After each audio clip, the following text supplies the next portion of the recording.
This is Hanan Mudaffar, and this is part of a series of lectures highlighting the main ideas in Belagia Goulimari's book, Literary Criticism and Theory, From Plato to Postcolonialism. This session is on Chapter 2, Aristotle and Tragedy, From Poetics to Postcolonial Tragedy. Aristotle's Poetics stands as the earliest and most influential theoretical account of tragedy in the Western tradition. It offers a systematic response to Plato's suspicion of poetry, reframing mimesis as a natural, pleasurable human activity tied to learning rather than deception. While Plato condemned poetry for emotionally manipulating audiences and imitating appearances, Aristotle repositions tragedy as a form of representation that evokes recognition and understanding. He defines tragedy as the imitation of a serious, complete action with magnitude, in embellished language producing catharsis, a concept he leaves undefined but links to purification and clarification. Tragedy's goal is to arouse pity and fear, leading to this cathartic outcome, which Aristotle sees as emotionally and ethically productive. He classifies poetry by medium, mode, and moral stance, and ranks tragedy above comedy and epic for its moral seriousness and emotional refinement. Humans, Aristotle argues, are uniquely mimetic beings who delight in representations because they stimulate cognitive and emotional engagement.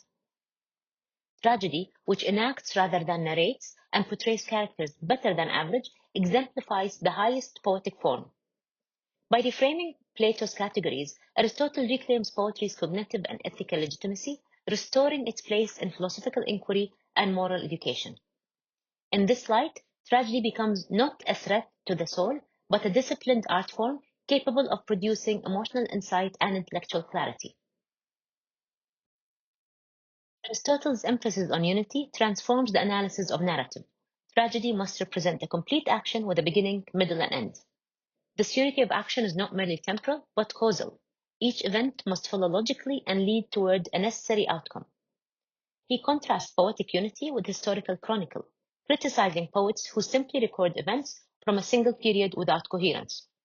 Homer is praised for organizing his epics around one central action rather than depicting the entire Trojan War, exemplifying poetic design over history. Poetry, then, is not imitation of fact, but of universal structures, selecting and shaping material to reveal deeper truths. Because of this emphasis, Aristotle declares poetry more philosophical and more serious than history, addressing patterns of human behavior. Plot, or mythos, is the soul of tragedy, more important than character, since emotion and recognition depend on the logic of events. The tragic plot must be complete and complex, featuring peripeteia, or reversal, anagnosis, or recognition, and suffering, or pathos, to achieve catharsis. Through this structure, Aristotle crafts a lasting model of how art organizes experience into emotional and philosophical insight. Aristotle's notion of hamartia, often translated as tragic flow, defines the tragic hero as someone good but fallible, whose downfall stems from an error in judgment. This fall must occur not from vice, but through misrecognition or miscalculation, allowing the audience to feel both pity and fear. The ideal tragedy portrays a reversal of fortune from prosperity to ruin, driven by actions that seem both inevitable and undeserved. The audience pities the victim and fears similar misfortunes could befall them, generating the cathartic experience. Catharsis, though ambiguously defined, anchors Aristotle's theory. It connects aesthetics to ethics by treating emotion as natural and educable. The best plots are complex, combining suffering with recognition and reversal, as seen in Oedipus the King. Tragedy's effectiveness lies not in spectacle but in structure, its capacity to shape events for emotional and ethical clarity. Aristotle insists that poetic invention surpasses historical fact as the poet selects essential events to craft a coherent moral world. The tragic hero must be relatable, neither wholly virtuous nor wicked, to achieve the desired effective balance. Tragedy then reveals human vulnerability through structured error, teaching by engaging both intellect and emotion. Aristotle argues that poets must feel the emotions they depict, Only then can they evoke them authentically in the audience. Poets who are genius or madmen, he claims, gain access to deeper emotional truths, which enhances tragedy's mimetic power and its cathartic effect. In this way, Aristotle presents a vision of the poet as emotionally immersed and artistically disciplined, combining personal intensity with formal precision. He is thus both a formalist, emphasizing the importance of structure and plot, and a reception-oriented theorist who defines tragedy by its impact on the spectator. His theory has been criticized for overlooking social and political dimensions of tragedy, yet its focus on emotional experience continues to resonate. Hayden White, for instance, argues that historical narratives also mimic literary form and emotion, challenging Aristotle's sharp distinction between poetry and history. Aristotle, however, maintains that poetry transcends history because it aims at the universal through imaginative constructions rather than factual recounting. The tragic fall must result from neither pure virtue nor outright vice, but from relatable human error, reinforcing tragedy's grounding in common experience rather than divine judgment. This model, while philosophically rigorous and emotionally compelling, raises important questions about who benefits from catharsis and how it operates across historical and cultural contexts. Hegel's theory of tragedy, most fully articulated in his lectures on aesthetics, conceives of tragic conflict as a moral and conceptual collision between two equally valid but mutually exclusive positions. Tragedy arises for Hegel not from villainy or corruption, but from the rigid one-sidedness of each protagonist's ethical commitment, which blinds them to the legitimacy of the opposing view. The tragic resolution, however, does not occur on stage, but with the consciousness of the audience, who recognize the partiality of each position and intuit the possibility of a higher synthesis. This process of ethical recognition and conceptual reconciliation mirrors Hegel's larger dialectical model, wherein history progresses through negation, contradiction, and eventual unity. Hegel thus situates tragedy within a philosophical framework that treats suffering not as meaningless, but as the pathway to ethical insight and conceptual growth. Nevertheless, his emphasis on harmony and ultimate resolution has been critiqued by later thinkers for minimizing the lingering pain and irresolution that many modern tragedies portray. Yet Hegel remains foundational to modern understandings of tragedy as a structural form of ethical reflection, dramatizing tensions that transcend individual psychology and gesture towards social totality. Through dialectical reconciliation, Hegel dignifies tragic suffering as a necessary moment in the unfolding of freedom, elevating it from misfortune to philosophical significance. Nietzsche's The Birth of Tragedy offers a dramatic counterpoint to Hegel, emphasizing conflict without resolution and redefining tragedy as a confrontation with existential chaos. He introduces the Dionysian and Apollonian principles. The former represents ecstatic destruction and primal unity, the latter rational form and visual clarity. True tragedy, Nietzsche claims, fuses these opposing energies, transforming suffering into a profound affirmation of life's horror and joy. For Nietzsche, Greek tragedy allows spectators to glimpse the abyss while simultaneously enduring it, through art's transformative power. Unlike Hegel, Nietzsche sees no higher synthesis. Tragedy does not resolve contradictions, but exposes the irreconcilability of human desires and realities. He critiques Socratic rationalism and romantic sentimentality for undermining tragedy's visceral, unsettling energy.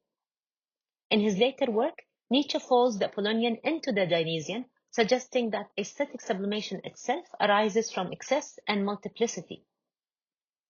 Tragedy becomes a form of metaphysical courage. It confronts suffering not with resignation, but with artistic celebration.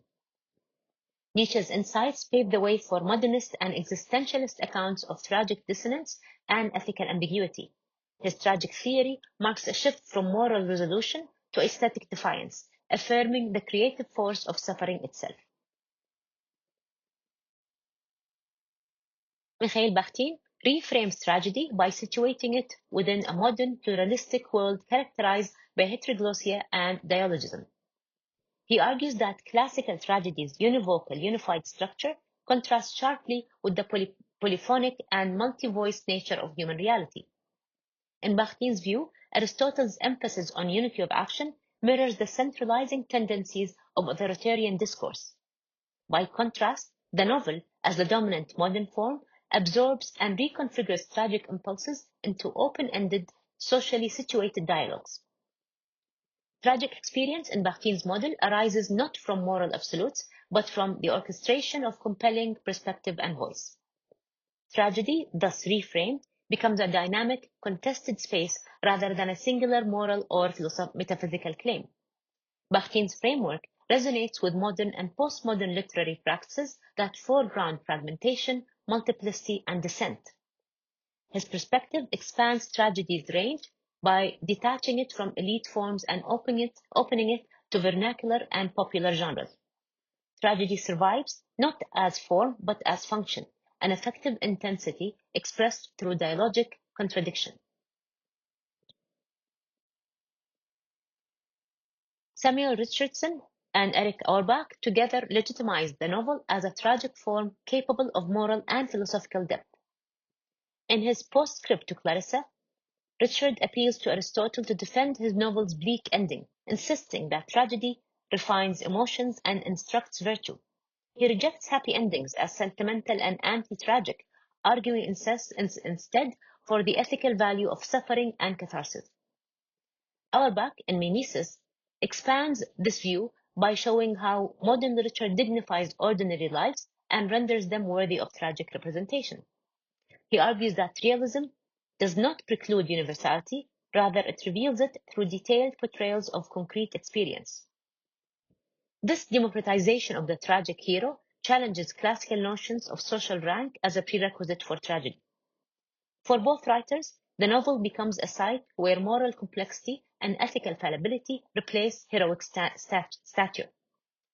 Tragic recognition and emotional resonance are preserved, but recontextualized within domestic everyday life. The novel thus reanimates tragedy not by imitation, but by transformation, aligning with modern sensibilities. Their work bridges ancient theory and modern practice, situating tragedy within realism and middle-class narrative. George Eliot and Thomas Hardy modernized tragedy by focusing on internal moral conflict and the disjunction between ethical ideals and lived experience in a secular industrial world. Eliot portrays tragedy as arising from characters caught between irreconcilable obligations, as seen in Maggie's dilemma in The Mill on the Floss, where personal desire clashes with familial duty. Her protagonists fall not from hubris, but from divided conscience and emotional sincerity, reflecting the psychological complexities of modern ethical life. Hardy intensifies this model by portraying characters like Tess as victims of overlapping forces, social expectations, metaphysical indifference, and conflicting moral codes. His novels layer competing perspectives, those of characters, narrators, and institutions, resisting any single ethical judgment or narrative closure. For both authors, suffering lacks transcendent explanation or redemptive resolution, but remains ethically charged and emotionally affecting. Their tragic vision situates individuals within impersonal systems, economic hierarchies, legal structures, or symbolic languages that expose the fragility of moral agency. Eliot and Hardy thus inscribe tragedy into a realist tradition, redefining it as a mode that articulates ethical conflict and emotional intensity in the absence of divine or metaphysical certainty. Raymond Williams and Terry Eagleton reclaim tragedy as a politically engaged genre that confronts structural injustice, and ethical responsibility in modern society. Williams argues that tragedy is rooted in the gap between the residual and emergent values, especially visible in revolutionary or transitional moments. His vision broadens tragedy's relevance to include working class, colonized, and marginalized figures, challenging elitist notions of who qualifies as a tragic subject.